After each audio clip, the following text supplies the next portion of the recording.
Just finished the layout of your brand new level? That's great news, and now it's time to do some decorating. But for many new creators in Geometry Dash, decorating is a major roadblock that not a lot of people are able to surpass. And often people are overwhelmed with the lack of ideas or simply have no idea where to even start. So, in this video I'll be detailing the 10 most essential pieces of advice for decorators. These are all from my personal experiences over 10 years of creating in this game. And although these tips are geared towards decorators, their lessons can be taken generally by any creator. Expectations are to be tamed. Expectations are one of the few things that ultimately decide if your project is going to be finished or abandoned halfway. The truth is, a lot of new creators have unrealistic expectations of what they can accomplish with their levels, and when they're unable to satisfy those expectations, demotivation sets in. Slowly, they'll start opening the level less and less, and eventually the level will be straight up abandoned after a while, all because of their inability to satisfy their unrealistic expectations. Because of this, the very first thing for you to reconsider is your expectations, before even decorating or even starting the level in the first place. Ask yourself a simple question: am I capable of making what I want? To answer this question, you'd want to take the proudest work you've done and then put it next to what you want your current level to look like. When you put them next to each other, only then can you answer whether or not you're actually capable of tackling such a project. On the other hand, you also need to realize that creating is something progressive. You aren't going to be making something like Aperture on your first project. While there are creators who end up making some amazing levels as their first project, their skills don't just spawn into existence without any prior effort.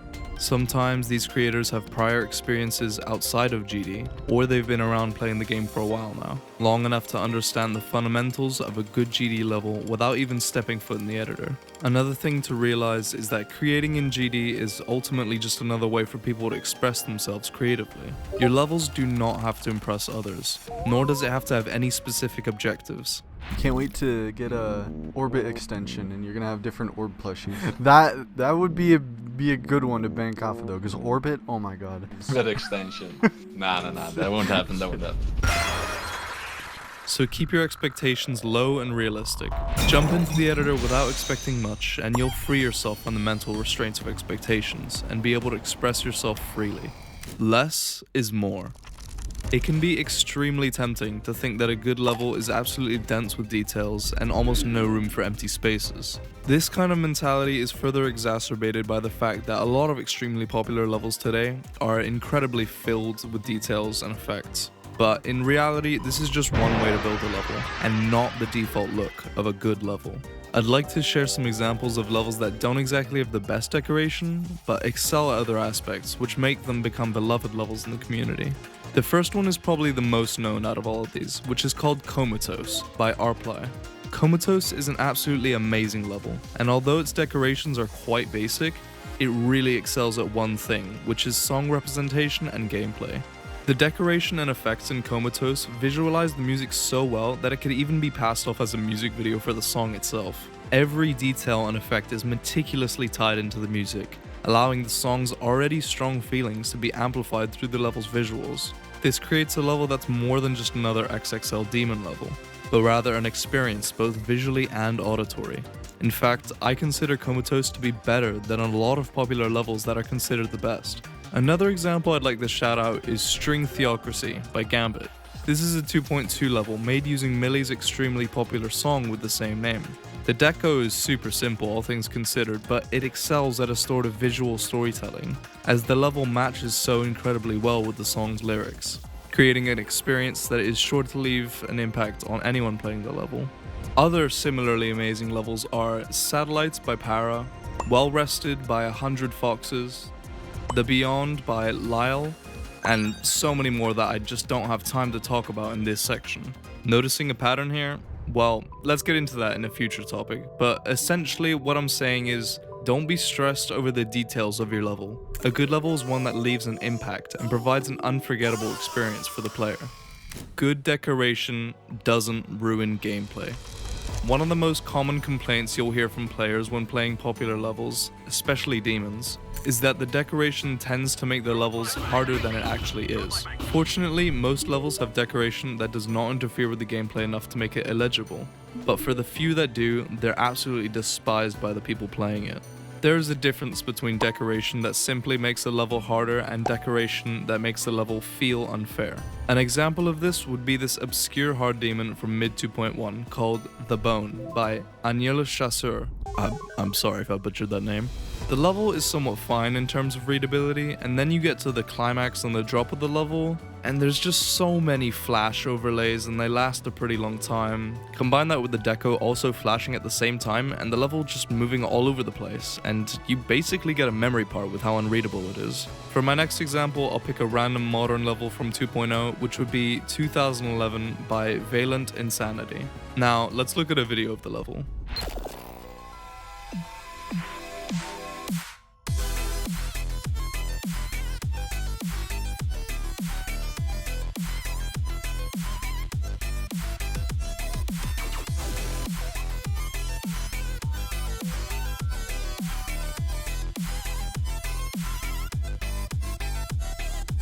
Okay, throughout that entire video, were you able to tell what is gameplay and what is deco? This level utilizes a modern drawn style, which was popular throughout 2.0 and lasting all the way to around mid 2.1. If you've played these levels, you'll likely know that a lot of them suffer from the lack of contrast between the background/decoration and the gameplay itself, which makes it hard to tell what's an actual obstacle and what's just part of the decoration. The general rule is to simply ensure that the players are able to discern between the decoration and the actual gameplay. When over-decoration starts to interfere with the gameplay, it only serves to make your level less enjoyable to be played. Something that I always do in my levels is that I will add some low opacity backglow to all my obstacles, just to add that slight contrast between it and the decoration. Alternatively, just having a distinctly different colors or brightness between the decoration and gameplay also helps. These are just two examples of what you can do to ensure contrast between the decoration and gameplay. Ultimately, how you achieve contrast will all depend on your style of decoration. Experiment with objects. When you're looking for objects to use when decorating, you might think that all your decorative objects are only available in this one section of the editor. But by locking yourself to use these objects, you're limiting the true potential of your visuals, as you can essentially use anything to make some unique and interesting visuals.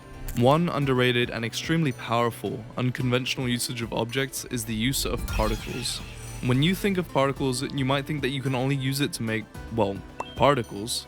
But in reality, the settings in the particle object allow it to be more than just a rain or dust generator. I'll take an example from a wonderful level called Ode to Jord by Yoraid. These twitching eyes that you see in the level, if it were made normally using regular objects and triggers, it would use quite a lot of them and take some time to set up. But with Yoraid being the genius that he is, he instead uses two particle objects to create this entire animation. 0 groups and only 2 objects. Another example of unconventional object usage is the use of shaders to create some ridiculous effects. For example, did you know that you can take these rain droplet objects and a combination of a shockwave and shock liner shader to create a dreamy colorful background effect? Yep, this entire background is made only with a few triggers. It just goes to show that you can create some interesting visuals with objects you've never even considered. So, don't be afraid to experiment with any object in the editor. Geometry Dash is filled with these wacky ass objects that seem useless at first, but a creative mind can think of many uses for these wacky objects. Seek inspiration anywhere. If you're stuck trying to think of a design for the next part of your level, with no more ideas left to utilize within your cranium, then you're gonna have to seek some inspiration to foster new ideas. The easiest way of doing this is to find existing GD levels and take inspiration directly from them. But this is quite limiting, since there's often not a lot of levels built around a very specific theme, style, or concept. So I would highly recommend seeking inspiration externally by going to image boards like Pinterest, Pixiv, ArtStation, and more. Even beyond image boards and social media, you can take inspiration from your favorite games, which is my personal favorite method. Just think of all the media that you've consumed over all your years. There is bound to be something that will ignite a spark of creativity and start giving you ideas. Having good media literacy as a creator will help a lot when it comes to brainstorming ideas for designs. Just remember to credit all your inspiration and references that you use for your project, whether it's in the description of your level or somewhere within the level like the end screen. While it's not required, it's just good practice to be doing, as we should all respect every individual artist's right of owning what they create. Unlike a certain Dutch individual. Don't copy your inspirations. Learn from them. Inspirations are an extremely helpful resource to any creator, but a lot of people tend to use inspirations in the wrong way. When people think of inspirations, people often think about using another author's work as a reference and then attempting to make something similar to the original reference. But this is a completely wrong way of taking inspiration from others' works. Instead, you should study the works that you're inspired by and learn why. Why exactly is the work you're inspired by making you so captivated and inspired? Learn exactly what makes the work so inspiring to you, and once you fully understand why said work is as good as you think it is, only then you can start to use that knowledge in your own work and apply the techniques used in the original work. Imitation will not get you the same long-term knowledge that you would get by studying them instead.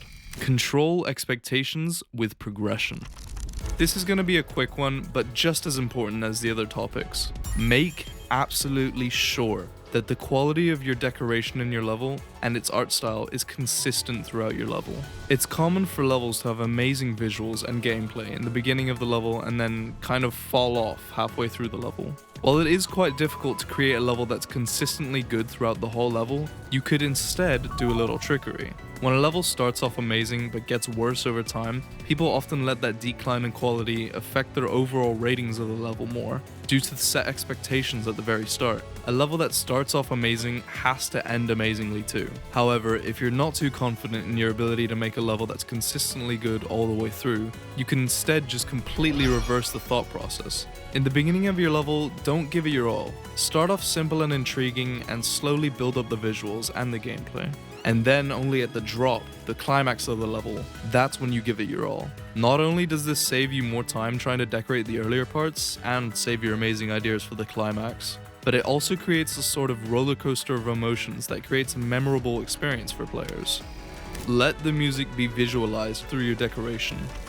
In a previous topic, I mentioned how Comatose and String Theory are incredible levels, mainly due to their song representation and visual storytelling based on the music, and this is exactly what this topic is about. If you want to create a unique and impactful experience for anyone playing your level, one of the most important things for you to study and understand is the song that you're using for the level.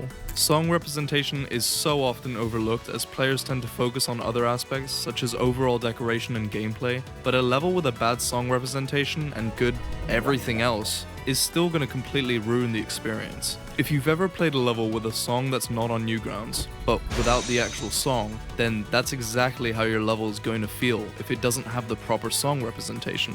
Completely disconnected, and it just feels overall jarring and bizarre to play. So think of ways you can incorporate the song you're using into the decoration of your level. It'll elevate the level tenfold and create an impactful experience for anyone playing your level. Do keep in mind not overthinking implementing song representation in your level. Not every single beat has to be visualized, but at minimum you'd want to create something that captures the essence of the song that you're using for the level. Comparison is poison. Never ever start comparing your own work with others. When you start comparing your work with others, you'll start to feel like you're not doing enough or your skills are inadequate. But everyone improves and builds at their own pace. There's no shame in being a slow creator or feeling you're not improving fast enough. It's all just a part of the process of being a creator. It's the same for any creative skill, really. Now, it's not wrong to compare your work with others on the basis of feedback and improvement, but don't take it in the wrong way and start having doubts in your abilities. In reality, anyone can be a good creator, so focus on making your levels the best that you can make them. Improvement never stops. Now, for my final piece of advice, it's related to the previous one, but I think it deserves its own segment. Never ever think that you know everything and that you can just stop trying to improve. Perhaps it seems obvious to some people, but I've noticed that especially in the GD creating community, that there is definitely a problem of elitism. I've met and seen a lot of people who are way too arrogant of their own abilities and are unable to accept that they can improve on their work. And this is a very dangerous mindset. Not only is that mindset just straight up the personality of a narcissist, it also just locks yourself at your current potential when in reality, you could be improving more and more. Never stop trying to learn new techniques and improving your creating skills. When it comes to knowledge, neither the sky nor anything is the limit.